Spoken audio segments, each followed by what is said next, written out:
Hi everyone, thanks for clicking. We really didn't have to wait very long for some more triathlon goodness to help alleviate the post-Olympic blues.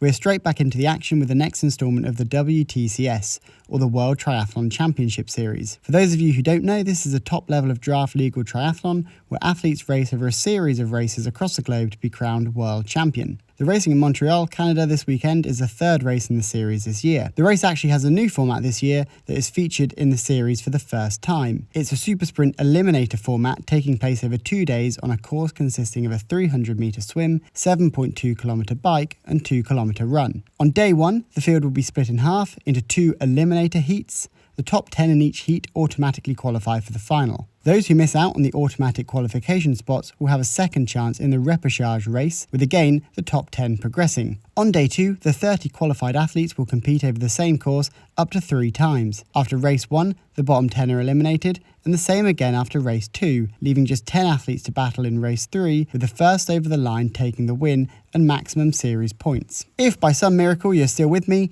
let's take a look at the men's heats from day 1. In men's heat 1, the big names included Van Riel, McDowell, Louis, Royal and Reed. Louis took the swim out surprisingly hard to the first buoy and ducked under very well in a move that actually managed to create a small gap whilst everyone else had to battle the congestion around the buoy. Hojo from Japan was the only one able to stick with Louis, but after the long run up to T1, the gap to the rest was negligible. On a side note, I expect this long uphill run from the swim exit to their bikes will be a good identifier for who is feeling good in the 3 final races, so keep an eye out for that. Louis definitely looks like he means business. He doesn't use his buffer out of the swim to have a relaxed T1, but instead looks intent on pressing on. Van Riel is doing the job he is so experienced at though, and is chasing Louis and Hojo down. Louis appears to be in very strong bike shape at present, which may be a result of his recent calf injury forcing him to reduce his run and increase his bike training. It looks as though he's trying to put that bike strength to good tactical use. They do catch Louis eventually to form a group of 9, which creates an interesting dilemma for those chasing behind them. Do they sit in the group, let the lead pack get away and back themselves to take the 1 remaining spot in the final?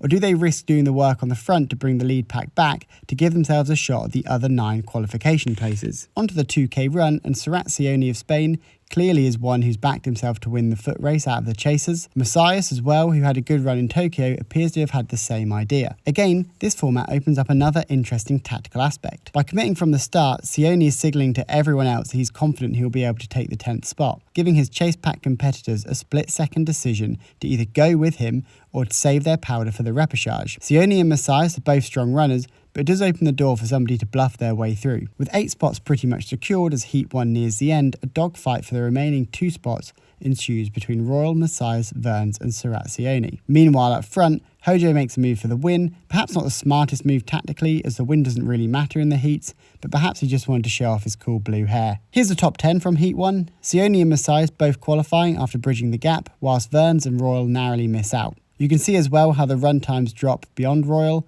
as those out of the qualifying spot slowed up to save their energy for the repechage.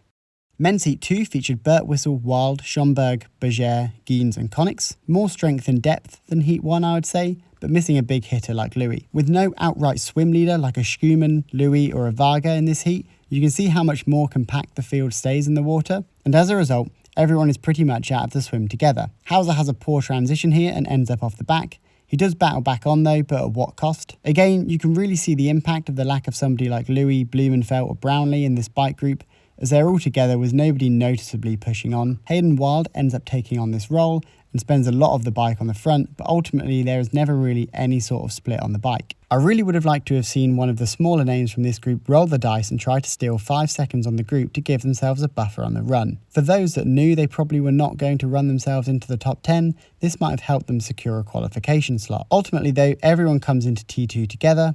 Schomburg has a fantastic transition and steals a couple of seconds, whereas Wild loses a number of positions through T2. Wild is clearly still on his Olympic form though, as he moves up through the group rather easily. A few are getting dropped off the back steadily, and once this happens there's pretty much no point in trying too hard, as it's best to save your effort for the repechage, and this is exactly what Hauser does. All of the big hitters are still comfortable at the front. You can see Grant Sheldon here really rolling the dice, sat in 11th place. He's going all out to secure that automatic qualification spot, hoping he'll pick one of the stragglers off of the lead group. It's a high-risk, high-reward strategy. However, the risk doesn't pay off as Schomburg just manages to hang on, potentially thanks to his rapid T2. We'll have to wait until the final to see if Schomburg was struggling or if he was just trying to use as little as energy in the heats as possible. Here are the final results for Heat 2. As you can see, the overall times were slightly lower than Heat 1. Onto the repechage, the final qualification chance that would see another 10 progress to the final, with 8 going home. Hauser, Royal and Grant Sheldon, the standout names, having just missed out in the heats. Into T1, and everyone was largely together. Sheldon does come out near the back though and has a very poor transition, which spells the end of his challenge really. Bove of the USA has an absolute nightmare here as he struggles to handle his bike with his wet foot resting on the top of his bike shoe. 2 minutes later and he still hasn't got his foot in, trying to hang on to the back of the pack, and after a valiant effort, Bove is cruelly rewarded with a crash as he is still struggling with his shoes. He did do very well to stay on for so long though. Again, I would have really liked to have seen someone roll the dice and go for an attack here. 5 seconds here would make a huge difference in cementing a top 10 qualification position, although I get it is easier said than done. Onto the run, and it's still very cagey. Going around corners like this, you can see the importance of being at the front even on the run so as to avoid congestion. Through the finish, and no huge surprises, although a couple missing out by very small margins. You can see the times were a fair bit slower than the heats, and in fact Sheldon's run time from Heat 2 would have been the fastest in the repechage, which I'm sure will be a tough pill to swallow, but props to him for rolling the dice anyway. Thank you very much for watching to the end. Let me know in the comments your thoughts on this new racing format. I do like it as a change to the usual Olympic and sprint distances, but I don't think I'd want to watch it week in, week out. I'll see you later on in the weekend for the Day 2 final.